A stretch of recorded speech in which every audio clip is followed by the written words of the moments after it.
Boa noite, irmãos. Vamos dar continuidade ao nosso estudo, à exposição, na verdade, do livro do profeta Malaquias. Nós estamos no capítulo de número 2. Nós vamos ler novamente a passagem de 10 a 16. Foi a mesma passagem que nós lemos no domingo passado, especialmente o versículo 14, domingo passado.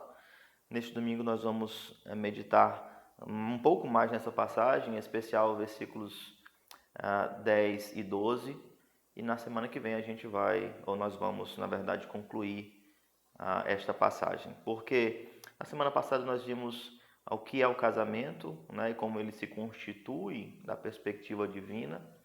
Hoje, em especial, nós vamos abordar um tema que é o casamento misto, né, e na semana que vem, especialmente, nós vamos tratar sobre divórcio. Aparenta, né, ser um sermão chamado de sermão doutrinário, porque nós estamos tratando de um assunto específico, mas nós estamos partindo do texto, da exposição do texto, da continuidade do texto, e o texto nos chama a essas questões. São questões que são fundamentais, né, no que diz respeito à igreja, à sociedade, e se não tivessem importância, certamente o Senhor não dedicaria a tratar destes assuntos. É algo que é precioso ao Senhor. Nós precisamos aprender dele. Então nós vamos ler novamente hoje os versículos de 10 a 16, do capítulo 2 de Malaquias, e vamos abordar esta questão que gera sim algumas controvérsias, mas nós precisamos buscar entender a vontade de Deus por intermédio da sua palavra. Eu vou ler e peço que os irmãos acompanhem a leitura em suas Bíblias. Leiamos. Não temos nós todos o mesmo Pai? Não nos criou o mesmo Deus? Por que seremos desleais uns para com os outros, profanando a aliança de nossos pais? Judá tem sido desleal e abominação se tem cometido em Israel e em Jerusalém, porque Judá profanou o santuário do Senhor, o qual ele ama, e se casou com a adoradora de Deus estranho. O Senhor eliminará das tendas de Jacó o homem que fizer tal, seja quem for, e o que apresenta ofertas ao Senhor dos exércitos. Ainda fazeis isto: cobris o altar do Senhor de lágrimas, de choro e de gemidos, de sorte que ele já não olha para a oferta, nem aceita com prazer da vossa mão. E perguntais: por quê? Porque o Senhor foi testemunha da aliança entre ti e a mulher da tua mocidade, com a qual tu foste desleal, sendo ela a tua companheira e a mulher da tua aliança. Não fez o Senhor mesmo que havendo nele um pouco de espírito? E por que somente um? Ele buscava a descendência que prometera. Portanto, cuidai de vós mesmos, e ninguém seja infiel para com a mulher da sua mocidade. Porque o Senhor, Deus de Israel, diz que odeia o repúdio, e também aquele que cobre de violência as suas vestes, diz o Senhor dos exércitos. Portanto, cuidai de vós mesmos, e não sejais infiéis. Vamos orar? Santo Deus e Pai bendito, nós te louvamos, ó Deus, pela tua palavra, e humildemente, ó Deus, nós rogamos-te, te suplicamos, ó Pai, que o Senhor nos dê entendimento, nos traga, ó Deus, clareza da tua palavra, e que teu Espírito Santo nos ensine, que os nossos corações, ó Deus, eles estejam submissos à tua voz, que não sejam apenas, ó Pai, instruções aos nossos ouvidos, mas que nós possamos aprender de ti a tua vontade, e que a tua voz, ó Deus, governe os nossos corações, que nós então, ó Pai, nos submetamos à tua vontade. Ajuda-nos, ó Deus, é o que nós te pedimos em nome do nosso Senhor Jesus Cristo. Amém. Queridos, em especial hoje nós vamos tratar sobre uma questão que tem causado muitas controvérsias no ambiente evangélico, que é o casamento ou o relacionamento misto, não é? O que seria este casamento ou este namoro, relacionamento misto. É a união entre o povo de Deus e aquele que não é povo de Deus. Ora, nós vamos observar aqui no texto pelo menos 4 fortes razões que vão demonstrar que o casamento misto ele é contrário aos propósitos de Deus. Veja, em primeiro lugar, nós vamos encontrar a deslealdade para com Deus no que diz respeito à sua paternidade. Nós temos Deus como nosso Pai. Esta é a afirmação, é um questionamento, é uma pergunta retórica que abre aqui o versículo 10. Não temos nós todos o mesmo Pai? Será que nós podemos afirmar isto a respeito de todos os homens? Logo em seguida, a pergunta é mais abrangente. Não nos criou o mesmo Deus, mas nós não podemos desassociar esta primeira função paternal do Criador, essa função pactual do Criador para com os seus filhos. E isso é colocado como uma questão importante, porque tendo o Senhor como Pai, a continuidade do verso vai dizer que nós temos profanado a aliança de nossos pais. No finalzinho do versículo 11, o motivo vai estar sendo estabelecido pelo profeta. Veja, Judá profanou o santuário do Senhor, o qual ele ama, e se casou com a adoradora de Deus estranho. O problema está aqui posto na união entre o povo de Deus, como nós vemos em Oséias, no capítulo 11, versículo 1, o Senhor havia chamado Israel para ser o seu povo, povo de sua propriedade, bem como o Senhor seria o nosso Deus. Então, a rejeitar esta particularidade é um atentado, é uma deslealdade do povo para com o seu Deus e para com o seu Pai.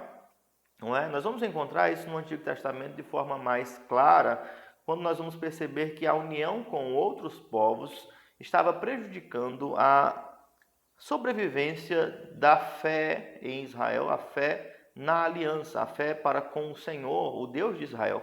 Isso acontece por muitas vezes. O Senhor, quando o povo ele entra na terra que o Senhor havia prometido, o Senhor admoesta para que não houvesse união com as filhas dos homens, com as filhas dos outros povos que viviam em seu redor, justamente porque com esta união viria naturalmente a aceitação das práticas religiosas, das práticas culturais que eram comuns entre aqueles povos que não eram povo de Deus.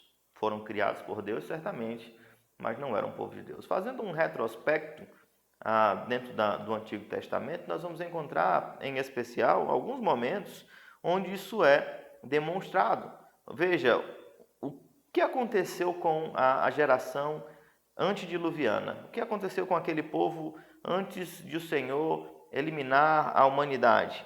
Ora, os filhos de Deus, eles se casavam com as filhas dos homens, ou seja, uma geração piedosa unindo-se a uma geração ímpia, e isso fez com que aquela geração entrasse em decadência e ascendesse para a impiedade.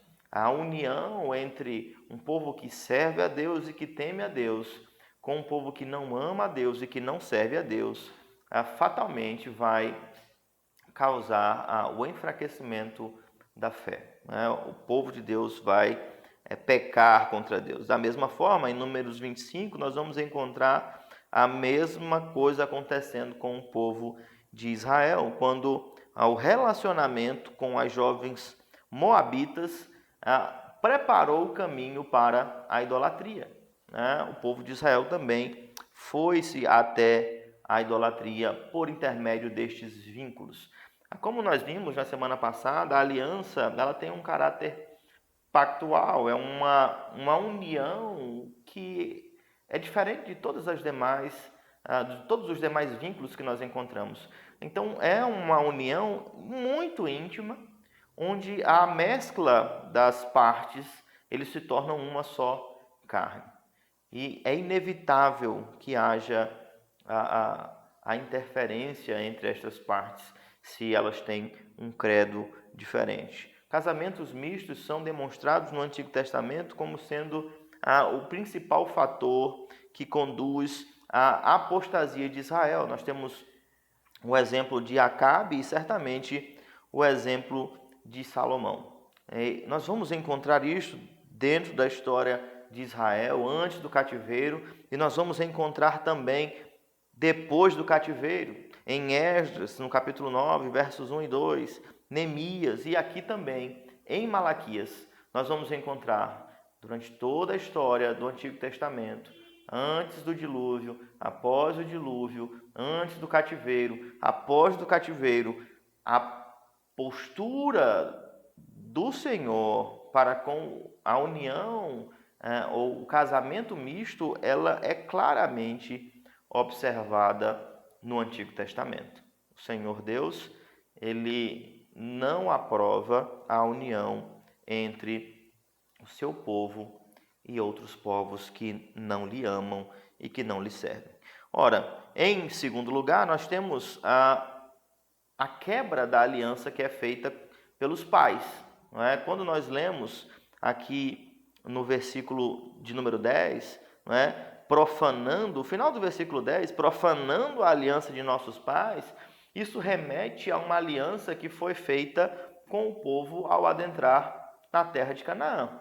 O Senhor fez uma promessa com o seu povo e Israel, então, quebra a promessa que foi firmada com os pais em unir-se com um povo que não pertence a Deus. E aí, veja bem, é possível que você chegue a acreditar que essa é uma questão de pureza racial, não é? Como muitas vezes nós encontramos na história, não é? Como uma supremacia de uma determinada raça, de um determinado povo, de uma determinada nacionalidade, mas não é esta a questão.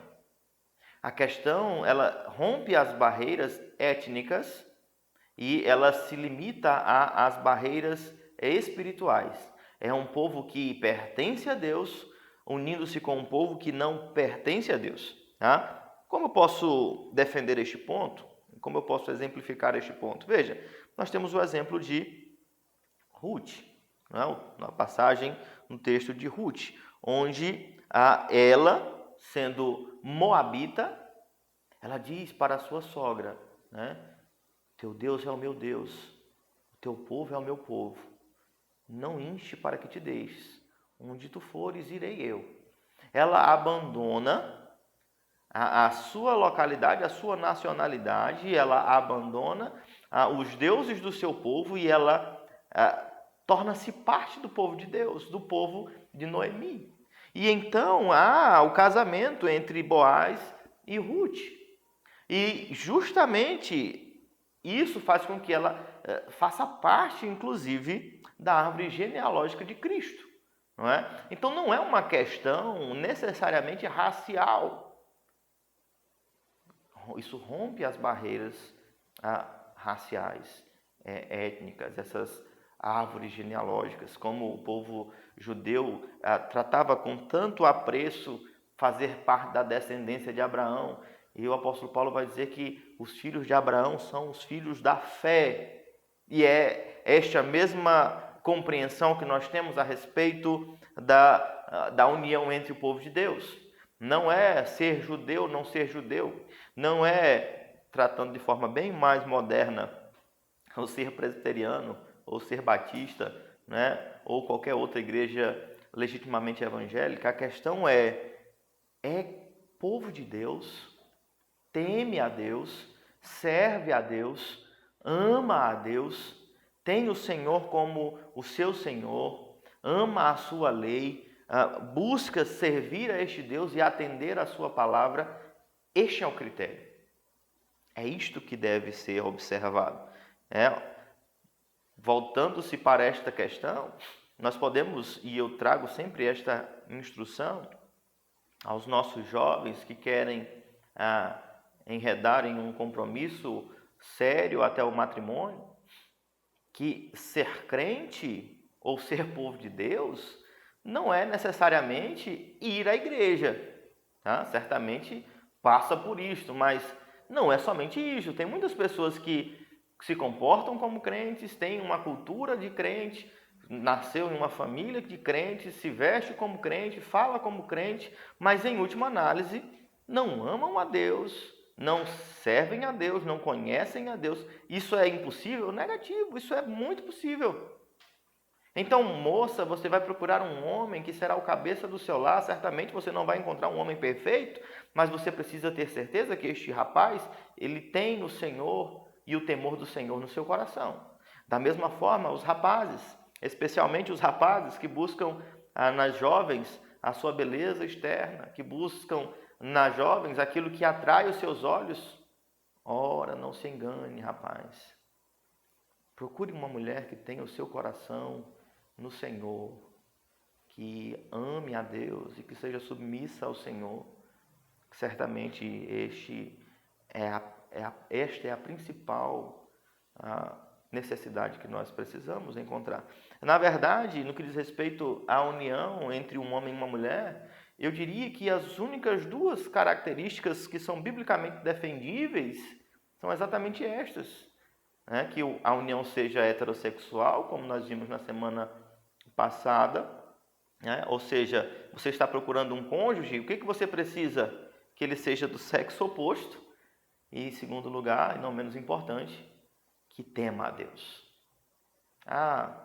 É rico, é bonito, não são questões fundamentais. Nós vamos observar no decorrer do texto sobre as implicações do casamento e os propósitos de Deus para o casamento, que entre esses propósitos nós temos o dever de glorificar a Deus. Para este propósito, o temor do Senhor é fundamental em ambos os cônjuges. Mas voltando, nós vamos observar que o casamento misto, ele implica em infidelidade para com Deus. Veja que o versículo 11 diz: ora, Judá tem sido desleal.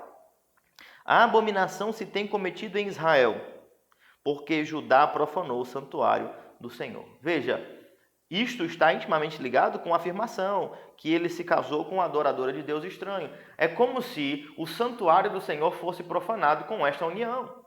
E nós sabemos que o nosso corpo é templo do Espírito Santo. Não é? A união entre o santuário do Senhor e o santuário de ídolos é algo que é abominável ao Senhor Deus. É infidelidade. E não se engane, frequentemente a prática da idolatria ela é tratada pelo Senhor para com o seu povo como sendo prostituição.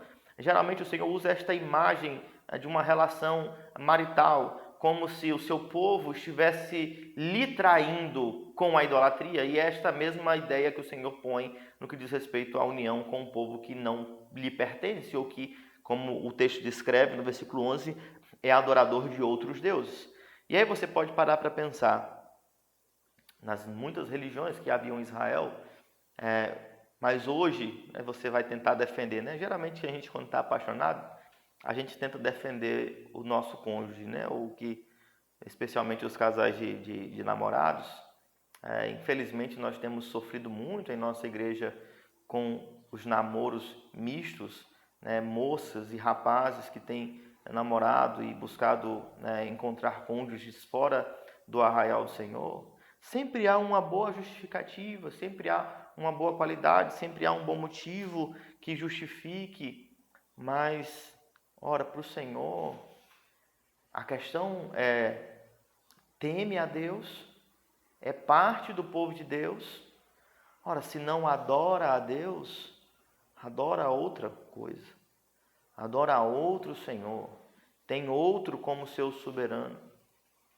A questão fundamental é: se nós não levarmos isto em consideração, nós cometemos abominação para com Deus em entrarmos em uma aliança com alguém que não teme e não ama a Deus. É infidelidade para com o nosso Deus. Pense sobre isso. Você que ainda está namorando, que está querendo se casar, certamente há um problema desde já, porque o namoro ele tem como propósito o casamento. E se você não pode casar-se com uma pessoa que não faz parte do povo de Deus, por que namorar com ela? Não é? Aquela ideia do namoro evangelístico, né? Você ganha a alma para Jesus e o resto para você. Isso é tolice. Nós temos observado, dentro dos nossos arraiais mesmo, todos aqueles que se envolveram em um relacionamento misto, eles têm se afastado da casa do Senhor. Eles têm sido puxados pelo lado de lá e não trazido os seus cônjuges para perto de Deus. A própria aceitação desse tipo de compromisso já demonstra ao seu cônjuge a fragilidade do seu compromisso para com Deus. Então, sim, nós podemos considerar, de acordo com o texto, que a união entre o povo de Deus e um povo que adorava outros deuses é tratado pelo Senhor como infidelidade e também como a abominação. Dentre as razões que nós observamos neste texto para entendermos que o casamento misto ele é contrário à vontade de Deus, nós vamos observar porque ele é contrário aos propósitos estabelecidos pelo Senhor na criação. Ora, veja bem, nós vemos dentro do propósito da criação a geração de filhos. Nós vamos encontrar como um dos propósitos da união entre o homem e a mulher, e o Senhor os abençoa após essa união, é a fecundidade. Eles precisam ser filhos e ter filhos e gerar descendentes santos. E aí, qual é a grande questão? Então, o versículo 15 vai nos chamar a atenção para isto, onde diz, o Senhor buscava uma descendência que prometera. A questão da criação de filhos é fundamental também no matrimônio cristão.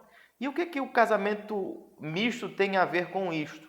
Ora, a união com alguém que não teme ao Senhor e que não tem a palavra do Senhor como regra de fé e prática, ela inviabiliza ou pelo menos cria sérias dificuldades no que diz respeito à criação e à educação de filhos. Ora, se dois cristãos, eu vou falar de mim mesmo, dois cristãos que tiveram criações distintas, mas tendo a palavra do Senhor como regra, dois cristãos, eles enfrentam sérios embates no que diz respeito à educação dos seus filhos. Que dirá um homem que serve a Deus unindo-se com uma mulher que não teme a Deus? Ou o contrário, uma mulher que teme a Deus, tendo como cabeça um marido que não teme a Deus. Quem vai ensinar o Evangelho a estas crianças? Quem vai caminhar com eles e dar testemunho do amor de Deus? O casamento misto, ele traz sérias dificuldades. Como se houvesse uma dupla linha de ensinos, enquanto um dos cônjuges preza pelo Evangelho, vai à igreja, o outro ensina as outras práticas, bebedices, vícios. As crianças, os filhos, eles são as maiores vítimas, certamente, de uma união mista. Não é? A terceira razão que nós encontramos é que é uma declarada desobediência ao mandamento de Deus. Né? O Senhor ordena em sua palavra que os seus filhos, no Antigo Testamento, eles casassem-se com o povo de Israel. Né? Então, sendo uma obediência declarada, não é uma questão de falta de entendimento. Você sabe que o Senhor ordena isto. Não é a vontade de Deus para com o seu povo. Você pode ver isso em Deuteronômio, no capítulo 7, versículo 3 e versículo 4. No Novo Testamento, em 2 Coríntios, no capítulo 6, de 14 a 17. Então, não é uma questão que ainda gere dúvidas sobre isso. É uma questão do coração. E muitas pessoas entram nesse conflito, mas, pastor, e ele pode se converter, eu tenho orado por ele. Ou, eu conheço casos em que deu certo e ele se converteu. Que eles não tomem a exceção como regra. A desobediência ao que o Senhor ordena é pecado e traz as suas consequências. Se o Senhor quiser usar de misericórdia, Ele usará, mas obstinada desobediência certamente tem os seus males e traz as suas consequências. Isso é evidente porque o Senhor mesmo, ele traz juízo contra isto. Observe o versículo 12. O Senhor eliminará das tendas de Jacó o homem que fizer tal, indiscriminadamente, seja quem for, e o que apresenta ofertas ao Senhor dos Exércitos. O próprio Senhor, além de condenar a prática, ele diz que ele vai colocar as consequências, ou seja, a união mista, ela é alvo do juízo de Deus. O próprio Deus deixa claro isto. Isso vai contra a sua vontade, então ele vai agir contra isto no meio do seu povo. Nós temos exemplos, inclusive, dentro do sacerdócio, mesmo que não de casamento misto, mas na educação de seus filhos, Eli foi fraco e o Senhor agiu com juízo contra ele por causa da sua falta de firmeza para com a palavra de Deus. E seus filhos foram alvos da ira de Deus, bem como o próprio profeta. Então o Senhor Deus, ele não vai fazer distinção entre pessoas e pessoas. Ele vai agir de forma contrária àqueles que se posicionam contra as suas leis. Então, meus irmãos, o que a palavra de Deus nos fala a respeito desta questão? Qual é o entendimento que nós temos a respeito do que o texto nos fala sobre isso? Ora, o Senhor, ele condena a união entre o povo de Deus e aqueles que o rejeitam. Isso é perceptível com muita clareza no Antigo Testamento e certamente nós encontramos também no Novo Testamento formas de defender esta posição. Por motivos que já são colocados aqui no texto, o Senhor, ele prepara uma descendência e é necessário que essa descendência seja criada e ensinada. O Senhor dá mandamentos e fez uma aliança com o seu povo e nós, como filhos deste povo, temos um compromisso com esta aliança também.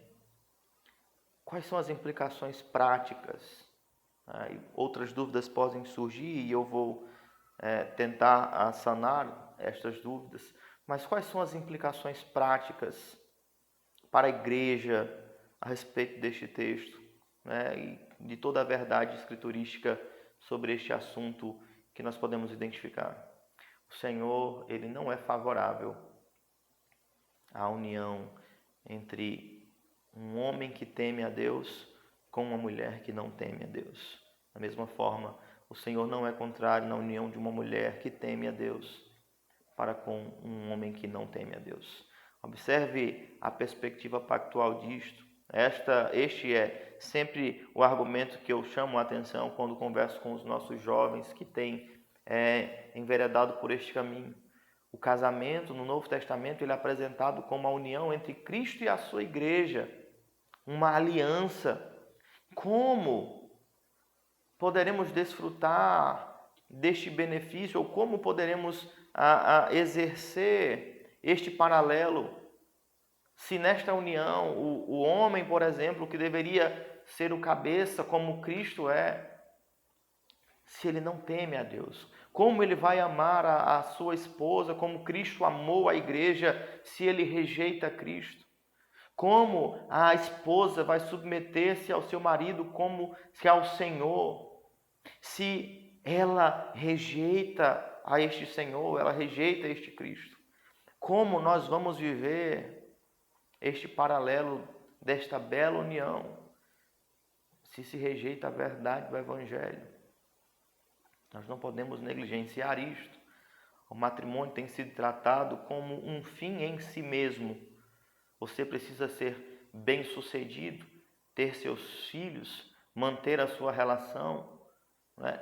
O casamento ele não é um fim em si mesmo.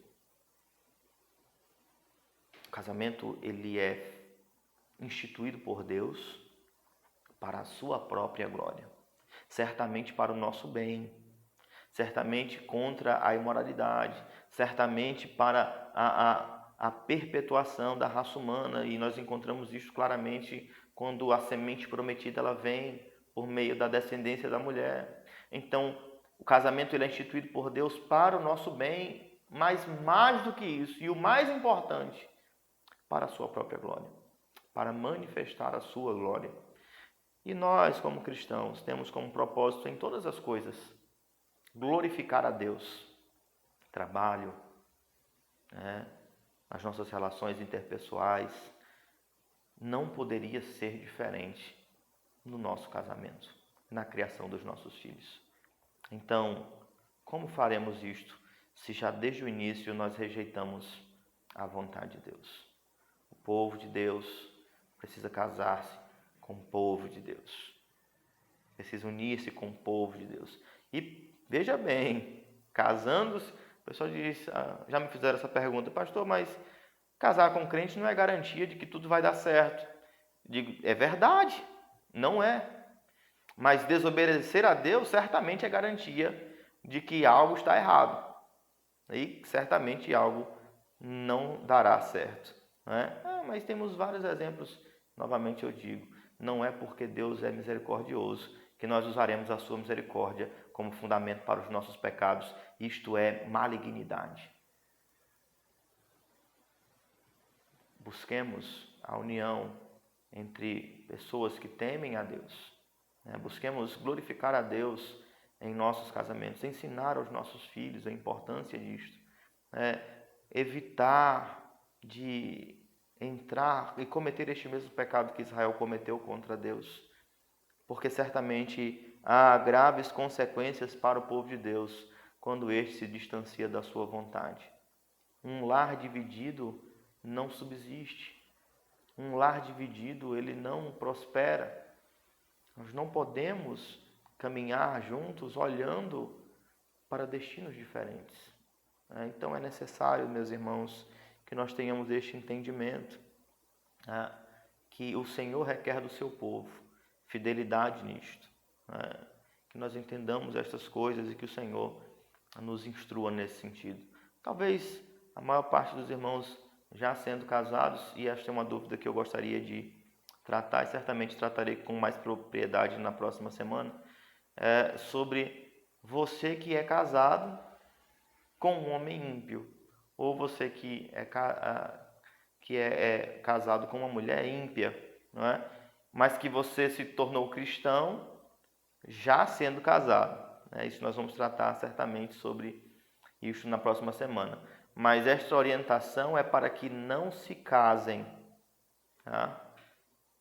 Esta orientação é para aqueles que vão entrar no matrimônio. Não é uma justificativa para o repúdio ou para o divórcio. Tá? Acompanhem as exposições. Na próxima semana nós vamos tratar especialmente sobre a questão do divórcio e certamente trataremos sobre este assunto. Meus irmãos, eu gostaria de enfatizar isto com vocês para nós concluirmos. Veja como o Senhor Deus, Ele cuida do seu povo, Ele livra o seu povo, Ele previne o seu povo nas mais pequenas circunstâncias, nos detalhes. Ele é cuidadoso conosco e Ele nos ensina e Ele nos dá instrução. Não rejeitemos a instrução do nosso Deus. Se nós queremos glorificá-lo em nossas vidas, nós busquemos sempre atender a sua voz e fazer a sua vontade. Vamos orar, encerrando este momento. Pai querido, obrigado, ó Deus, pela tua palavra. Nós te pedimos, ó Deus, graça da parte do Senhor. Quantas pessoas estão inquietas, ó Deus, pensando, não vou me casar, ou não encontrarei um cônjuge. E muitas, ó Deus, têm unido-se com pessoas ímpias neste intento de satisfazer uma necessidade social. Pai, ensina o teu povo a confiar em Ti. Ensina o teu povo a submeter-se à Tua vontade. A entender, ó Deus, que o que o Senhor instrui, o que o Senhor ordena é o melhor para o teu povo. Que nós possamos, ó Deus, descansar e confiar em Ti. E sermos submissos, ó Deus, à Tua vontade. Se for da Tua vontade que nós nos casemos, que isto seja feito para a Tua glória e conforme a Tua vontade. Se é da Tua vontade que sirvamos ao Senhor e que não nos casemos, que nós possamos encontrar satisfação em Ti e que não encontremos justificativas, ó Deus, para a desobediência e para a rebeldia. Tem misericórdia de nós, ó Deus, que em todas as coisas nós possamos buscar a Tua glória e o bem do Teu povo. É o que nós te pedimos, ó Pai querido, em o nome do nosso Senhor Jesus Cristo. Amém. Meus irmãos, uma boa noite a todos. Que o Senhor vos abençoe.